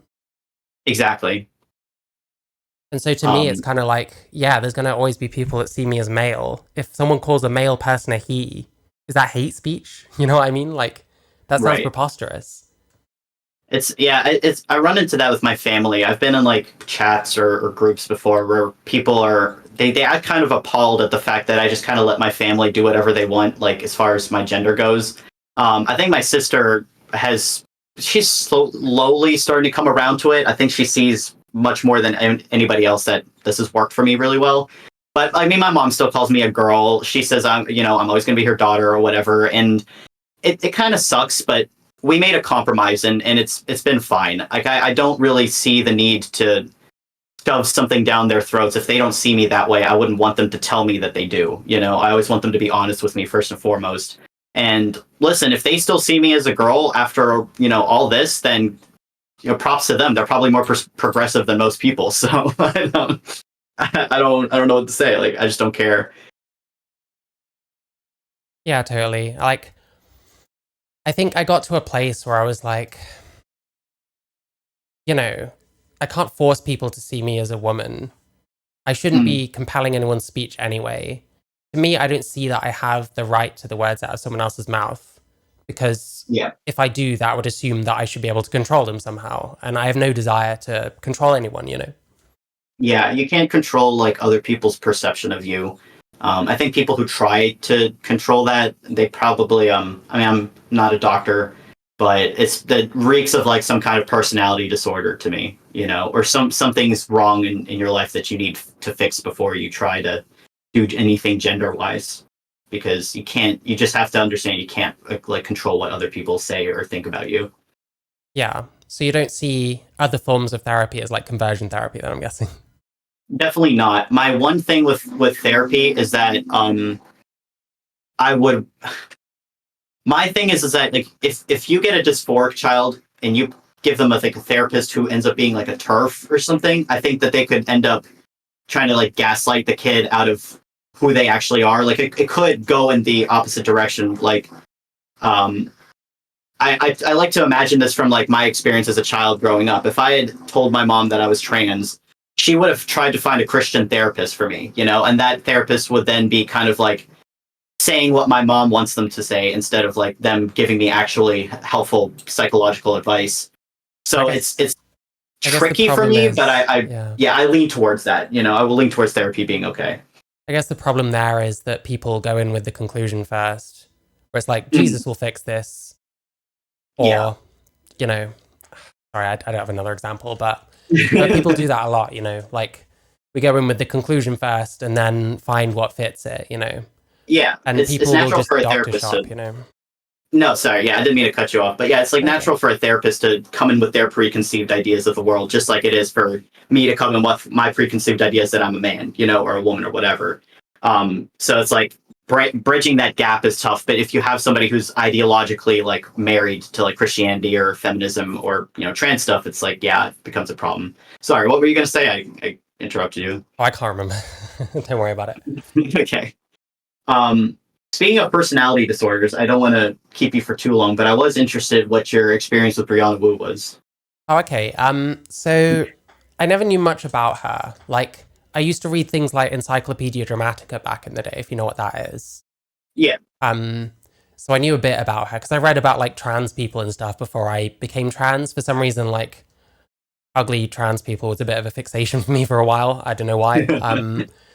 I think I was trying to tell myself something, I don't know, but yeah, like she came back because she appeared on Chud Logic's stream a bunch of times and is saying a lot of like sensible things, like similar things to how I feel about like trans activism and stuff.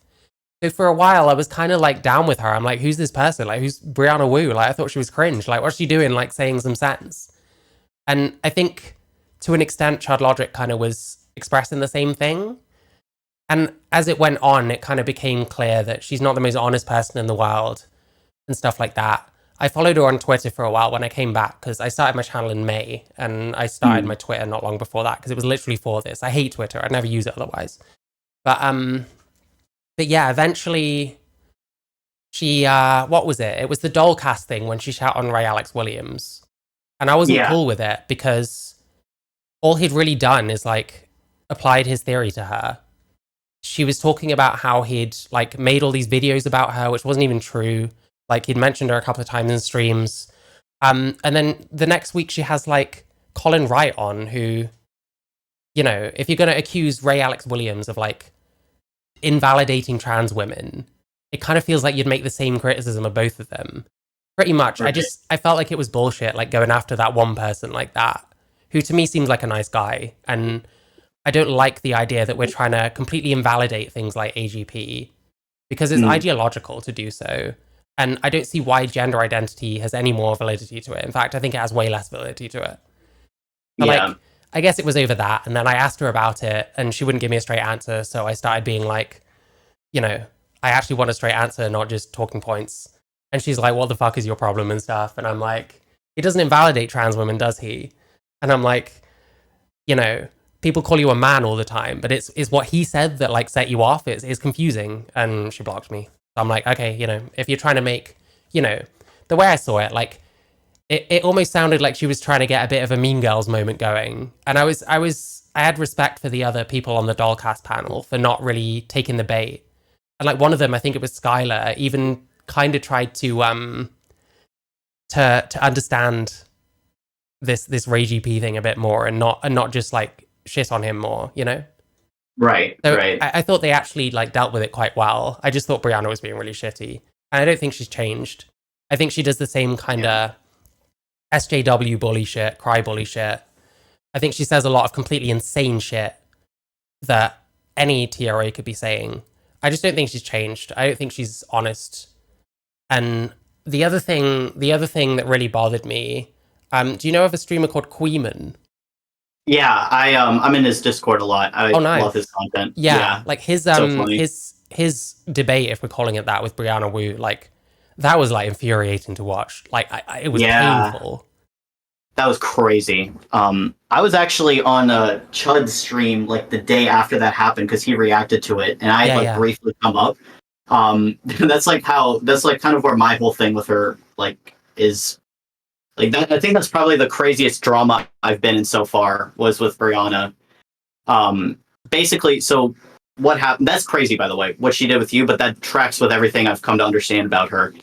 She doesn't really have like an ideology. I think she's one of those people who genuinely is in this community for nothing but validation, and that's it. Like she wants to be affirmed and validated, essentially. Yeah, I mean, and I guess you'd say her ideology is she's a woman and she wants everyone to tell her she is. Like, with all the filters and all the surgeries and stuff, honestly, I think if I hadn't started to think more about my sex and what I've actually changed about myself, I think if I'd have gone more down the kind of spiritual trans route, that's kind of where I would have ended up. And I know I would never be happy, just kind of constantly trying to make myself that tiny bit more feminine, you know? Kind of in the way that like ContraPoints used to talk about in a way. I've watched a lot of Contra. I don't know if I saw that specific one, but that does sound like something she would say. I don't know. I don't know if there's a quote or anything, but there was, you know, she would like hint at the kind of the emotions behind it and stuff. And I found it very relatable, I guess. Like I actually quite like ContraPoints. I don't agree with all her videos anymore, there's definitely videos I've watched now where it's been like, I don't really agree with any of this. The thing with her, like, I can see how some of the less good arguments or some of the less good tendencies she has were the ones that were taken on. And she said some kind of correct stuff, or was at least willing to admit things like, I'm a woman in a man's body is like metaphorical language at best, you know? Because we just treat that as like, that's how it is now. She was at least willing to like say that kind of shit. So like, I respect her a lot more than most of the others, quite honestly. And I agree. Contra is also like, she clearly speaks like from the heart. She clearly speaks authentically, and she's also just a very, very like talented creator. Like her videos are always like really well put together. She clearly puts a lot of effort in, and so there's like a lot to respect and like about her, even if you disagree with like some of her points. Which I would say I'm like the same way. She comes off as like very likable and down to earth, and I need to put that to the test because I need to watch one of her J.K. Rowling videos, because I've done a fair amount of like watching people talk about J.K. Rowling, because I've changed my mind massively on J.K. Rowling compared to when I was younger. And like I think if she's gonna be more dishonest, I think that's kind of the place to find it. But I need to watch it again. I haven't watched it in a long time. I like her videos on J.K. Rowling. I think she villainizes her maybe a little bit too much. I think the problem with J.K. Rowling is that she has like she has a bit of the lolcow gene where she just likes to like beef with people that she doesn't need to be beefing with. Like, get offline, leave your house. Like, people are mad at you on Twitter. Understandably, that's upsetting, but you're gonna be okay. You know, it's probably partly because she's like an older person who's like probably not as like in touch with the internet. That probably drives a lot of her like behavior from what I've seen. But overall, I think she, at the very worst, I would say that she found something to get mad at, and now she's just trying to ingratiate herself into certain communities for, once again, validation. Like, that's the way I would see it, because she clearly is struggling with like trauma and that kind of thing from her past. But yeah, see, I think she's fine. Like, the trauma stuff, I'm not questioning. I think she's like fine. I don't think a lot of the Twitter stuff, I doubt as much skin off her nose anymore. And like, one of the things that shocked me when I came back to Twitter, like, I think I'd last used it several years prior. And it was just like, it was exactly the same. I go on there's some transoid saying, at J.K. Rowling, fuck you and stuff. It's like, people are still doing this? Like, why? Yeah, they just need something to like get, mad at. The way I saw it, there's a woman in the UK called Katie Hopkins, and she got famous for a while, especially on social media, just saying crass shit, like. I know her, yeah. Yeah. And eventually the left-wing media decided to stop reporting on every single thing she said because it was just signal boosting her. And her profile kind of went down after that. She's not as famous as she used to be. Whereas J.K. Rowling, I think part of the reason she's so famous is because of the insane backlash, and it's never going to stop. And it's become like a vicious cycle now. So it's like, I don't know. I think she's winning massively. All she has to do is like sit there, really. Like, I think she's doing fine. She just has to reply to people with L-Riz or L+ ratio. That'd be so much funnier if she just stopped caring. Like, nah, I'd win, and then just like mute them or whatever. It'd be really funny. Yeah. But okay, so I wanted to tell you the back to Brianna Wu stuff. Mm-hmm. So basically, I'll start from the beginning. I had made a post where I was talking about like some experience I had seen like as a female to male, which was basically once you stop being seen as a sex object, progressives stop caring about your issues and they don't want to help you anymore, or like you lose that limelight like thing, sort of. So you start becoming more masculine, you start to pass more as a man, and your issues suddenly stop mattering. Similar to like, the way it is with cis men. So it's like, at least it tracks and it's consistent. But I had gotten like a private quote tweet on that post. And so I had replied underneath, because I've fought with so many trans women and trans men, but so many trans women. And I had replied under my original post saying, every time somebody private quote tweets me, I get the feeling that it's one of these like trans quote unquote women that are still mad at me because they're misogynistic and they hate that I'm right. Brianna replied to that asking why I had put woman in quote tweets. And I had told her, it seems like some trans women treat trans men like women. So I assume that they see themselves as men, and that like, it's essentially saying that some people are LARPing, and that explains how they treat trans men, because they'll always be like misogynistic towards them. It's really funny. I got a reply and like I got a message from her in my DMs basically saying, I've heard it so many times now because Queeman covered this. He was basically like, listen, I don't want to get involved in whatever bullshit you have going on with insert one of the trans women I fought with. But we've been friends for a while. You can keep screaming at me, but if you start some public shit with me, we're gonna get into gangster shit. That's how the message like ended. And which was so funny. It's just like Brianna trying to say she's gonna go gangster on my ass over like a Twitter beef, you know? So I sent that to Queeman. I put it in Queeman's Discord. He had covered it a little bit. Then I got like basically certain screenshots surfaced from a group chat that Brianna was in, where she was basically saying I was acting like a girl, I was femme-brained, I was a little bitch, etc. And it was just like, oh, wow, it's the same thing as like the non-binary person a year before, but now it's like to a trans guy, you know? This group chat, by the way, was like filled with people that I had already had problems with. So it was like an entire like little hate group for me. I felt really special. It was kind of fun. I think I vaguely remember this, yeah. Yeah, President Sunday ended up like showing the screenshots on his stream. And then I think Queeman ended up putting some of it in his video on her. And then when he brought it up in the debate, he was like, I can't remember exactly what he said, but he basically was like, yeah, you came after Ollie, like the FTM or whatever. And she goes, oh, this is some of the bad face stuff I'm talking about. This guy was like deranged and obsessing over me, stalking me for months. And I was like, I was just like, what the fuck is going on right now? Yeah, I'm sure that's true. You came at me, like you engaged with me at every single turn. I don't even know why. Like the only other thing I can think of that might have like caused this anger towards me from her is that I had drawn a comic of her, it not looking very flattering, but it was basically mocking the way that she constantly talks about wanting to have conversations.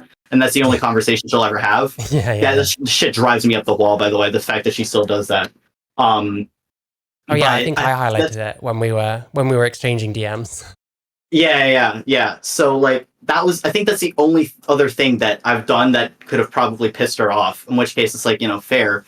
But since that all went down, me and Malcolm, you know Malcolm? Yeah, FT Mongoose. I don't know him personally. Yeah. He probably thinks I'm annoying on Twitter, but that's fine. Anyone can think that, you know. We used to like vehemently disagree on a lot of stuff, but we're actually like pretty decent buddies. Like we'll help each other out with like research on like projects sometimes. But she ended up coming to him about like the drama with me, and he kind of like in Malcolm fashion, like basically took my side. You know, he covered our beef on stream as well. And since that all went down, she's kind of started this like anti-FTM arc on her like page where she's talking more about ROGD and that kind of thing. Because Malcolm shares some stuff sometimes. Like I've seen a couple of things and I'm like, I don't know why she words things this way. Like you could avoid some pain from people. As much as I hate all this like tone policing shit, at the same time, I don't know. Brianna Wu is like someone's saying in chat, she like thinks of herself as a leader.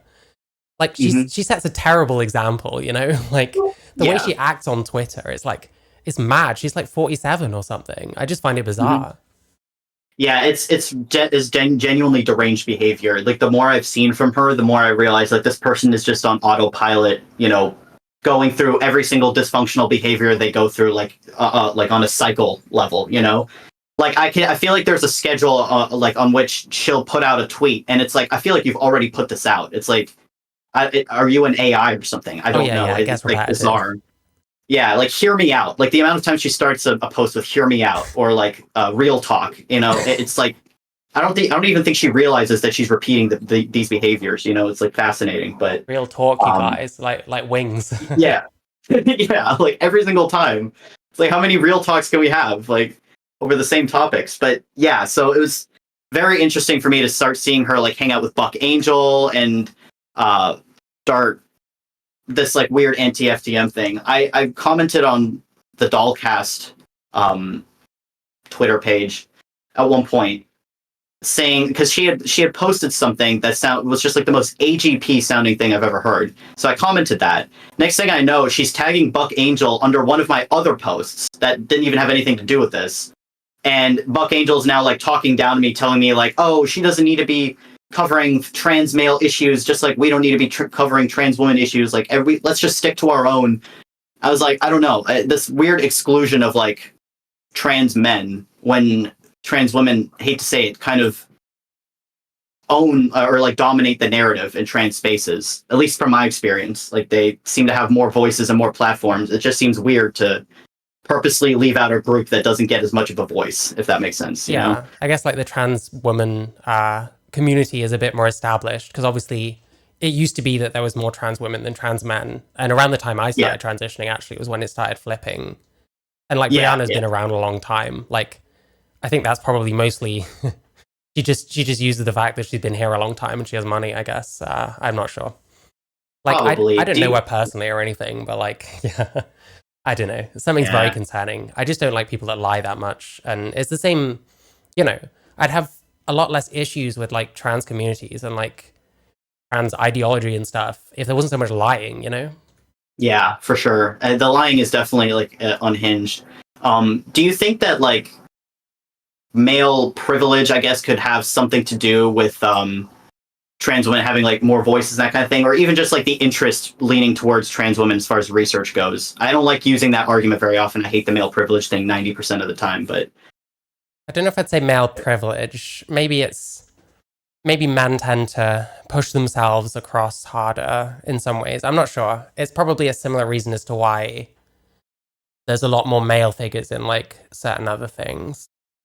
And I mean, the FTM population is like younger as well. I think that possibly contributes to it. They're more looking to hear people and tell people what to think.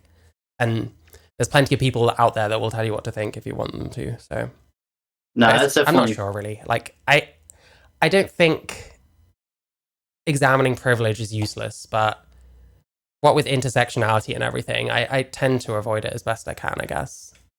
That's fair. I guess maybe male privilege isn't the right way to put it. The way I see it is like you have a bunch of like female and male socialization, I think, are pretty real, like for a lot of people. I think you can definitely be like a male who has like more female socialization and vice versa. Like that can definitely happen too. But I think that especially when you're looking at like the majority of trans populations, female to males not being as assertive because of the way they were raised is a big problem as to why they don't like have the same like levels of community as like trans women tend to. The fact that there's so many of us and we seem so much more interested in just like maintaining this like toxic positivity of like sticking to our own circles and just endlessly affirming each other. It's definitely like, I'm sure it's in all trans communities, but especially with the female to males, it's like you need to be assertive at some point. You do need to speak up and just like have a backbone at some point and don't let people like push you around. Because I do see because of the like trans men pass better thing, there is like a resentment that I see in some trans women communities just towards trans guys in general. And I find that like to be a bit worrisome, especially then when I see Brianna say stuff like, we don't need to keep female to males in like the conversation as much. Like we can cut them out of some conversations. It's not as important. Or to see the way she words some sort of things as if to like intentionally cut us out of the picture.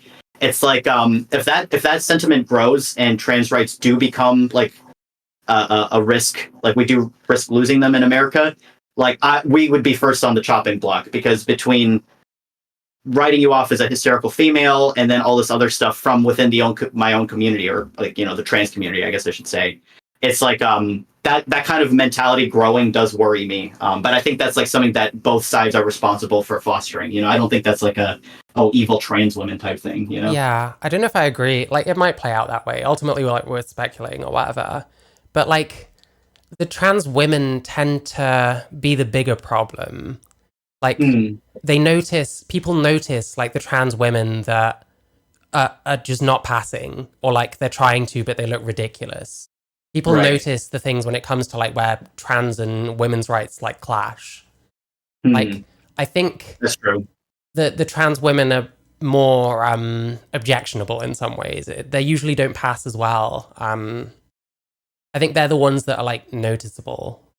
But I don't know. I mean, it could play out in any sense, really. I think this is where like the topic that we were like the question I had asked earlier about who has it harder. I think this is like where it actually like gets pretty interesting, because I saw a study or like a screenshot of a study or something. It said like survey across like 23 countries or something said that they are more biased against trans women than trans men. And I responded like kind of defensively to that when I first saw it, and I probably could have worded it better, but I basically said like, you can't constantly run defense for the worst optics in the world. Run defense for people like Keffels who scam people, or people like Lily Tino who outright harass service workers just over like a misgendering mistake. You can't constantly run cover for that kind of thing and then be surprised when the representation you have is dog shit and nobody likes you. Like, you are kind of reliant on how like the people with platforms present themselves in order to have like a more positive public image and overall. Not saying that every single trans woman needs to like behave and like know their place and just like sit pretty or whatever, but I think it's undeniable that like the representation has partly something to do with it. Then on top of that, being visibly trans is definitely like a thing that trans women are going to struggle with, like, and that's not their fault at all, obviously, but not scamming like, or grooming or whatever does help. Yeah, it definitely helps. Too many people are falling foul of that. I don't know, it does blow my mind a bit. Like, unfortunately, we get this stereotype, but then we keep hearing about this, that, and the other trans people on the internet who are acting like freaks, and it's just like, I don't know. What am I supposed to say? How am I supposed to argue against us being fucking, groomers and shit? And then I look and, Demon Mama's out as a groomer now. Who's next? Fucking Rose Montoya apparently assaulted some trans man. It's like what the it keeps happening. It's like, I don't know.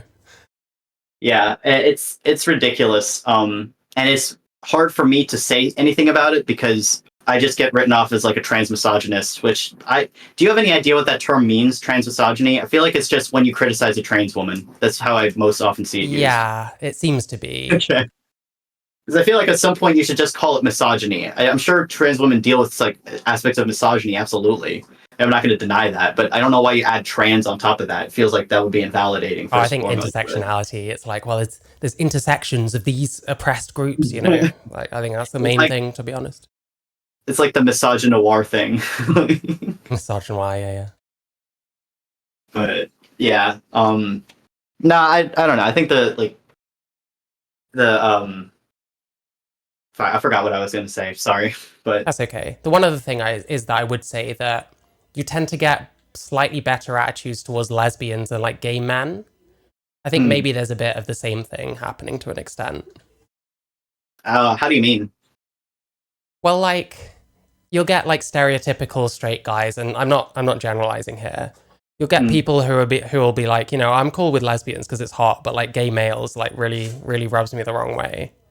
Oh, true. Like those kind of attitudes. I do wonder if there's a bit of the same thing, or maybe it's because it's a man like specifically emasculating himself. Like, I definitely agree. Difference. I don't know. I used to be more into that kind of feminist way of thinking than I am now, but I think there's probably some truth to it. I think there's definitely like some truth to it. That's something I definitely like sympathize with trans women on, is like that specifically has got to be really difficult to kind of deal with, because transphobic men are going to just see you as a guy doing like a really weird bit, and in like male world it seems to be okay to just like shit on people for that, which in reality you're a trans woman and you're just trying to live your life and do your best, they take it like personally in a weird way.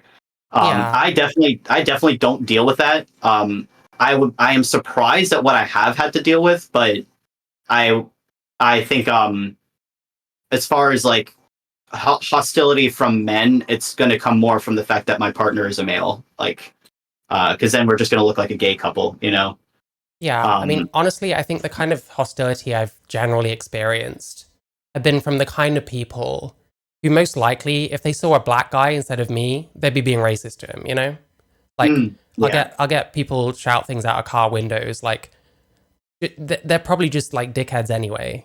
So it's kind of, I don't know that I should really take much stock out of it.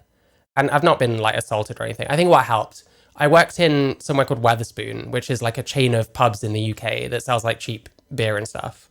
And I worked in like an army town, and like I was on bar like at the start of my transition. I took so much shit from people, but really it kind of helped because it's like, Mm. you know, that's kind of the worst you're going to experience most of the time.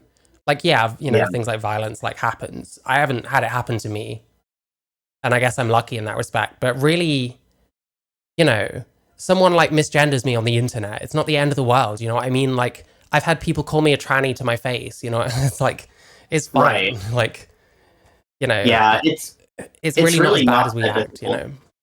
Yeah, exactly. That's exactly what I was going to say. Like it's not that bad. I used to have a really hard time with like realizing that people on social media often exaggerate like the stuff they're dealing with, and that their life in reality is probably not that different from mine, which put my mind at ease because for a long time it was like I almost had like this weird survivor's guilt. It's like, oh wow, my life seems to be so much better than every other trans person's if you go by what's online, you know.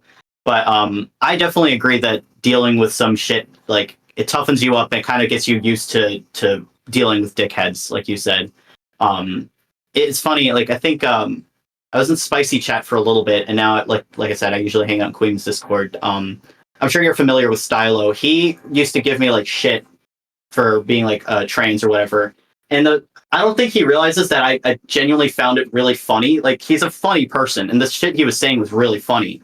I eventually got him to like tone it down just because like he kept mentioning like, you know, my sexual characteristics or whatever. It's like that's just kind of weird to be saying so much. Like, you know, Yeah, like it sometimes starts it's more making you look repetitive weird, than bro. anything, right? Yeah, yeah, and it's just like if you're gonna roast me, at least be creative about it. You know, I'm sure he's heard every black joke under the sun, but it's like dealing with that kind of stuff. It's used to be kind of shitty, but now I almost enjoy it because it gives me a chance to just find a good comeback and you know mess around with people and stuff. So Yeah, I don't know. I have openly transphobic people that watch me. I just don't really give a shit. I want to hear all kinds of perspectives, and I want to yeah, it's appeal fun. to all kinds of people. I don't want to shut the door somewhere. Really, like I think there's certain people that are always going to be like disruptive, but at the same time, I should open myself up to as many people as possible. There must be so many Yeah. people out there who really don't have any way of like communicating anything to any trans people. Mm, And that's never gonna lead to anything good. Like if they only right. ever talk about trans people and never to them, that's not usually the recipe for them coming out thinking very favorably, you know. I agree. I think that like something I've kind of allowed to happen is I will take questions from anybody, and if people you know say something kind of shitty, I will try my best to like be humorous about it and find the humor in it. People seem to respect that a lot more. Almost every single time somebody's had a question about me being trans, like they've been really nervous to ask, and I just try to like completely disarm them by just being nice and genuinely answering their questions. I've told people like at my job when I used to like not pass as much, I'd say like if you have any questions, like yeah, I'm my pronouns he him, you know I'm transitioning, I'm gonna get on meds soon or whatever. Ask me anything you want. I don't care. Like I will always answer the questions. I've gotten some uncomfortable questions before, but it's like I would rather they get the answer from me than from somebody who's gonna freak out and like give them a bad impression of trans people overall. You know. Yeah, totally. And it's fun. It's fun like being able to talk about myself. So I don't really care. Fair enough. Yeah, Yeah. well listen, I'm probably gonna stop soon, but it was really good talking to Yeah. you. Sure. Did you want to shout anything out or anything? Yeah, sure. My channel is McMad. I'll post it in your Discord, like your general chat. Yeah, cool, But cool. and my Twitter is YT Boy Analysis. So it's like White Boy Analysis. You can follow me there. I also have like a more trans related account called FTM Truther. So if you like takes on that kind of thing, you can follow me there. But yeah, no, it was really good talking to you, Yeah, you and too. I really enjoyed myself. Yeah. Yeah, well, I'll check out your content sometime. And yeah, I guess you're on Discord. I'll be seeing you around anyway. And just give me a shout if you want to do something another time.